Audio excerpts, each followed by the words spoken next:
Here I have ARCHOS Access 101, and today I'm going to show you how to change date and time settings on this device. So first of all, you have to open settings, scroll down to the bottom and enter date and time section.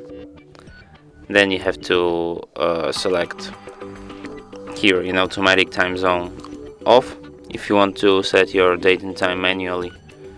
Here you can select your date, here you can select your time. You can also change your time zone if you disable this feature, automatic time zone. Here you can select your time zone,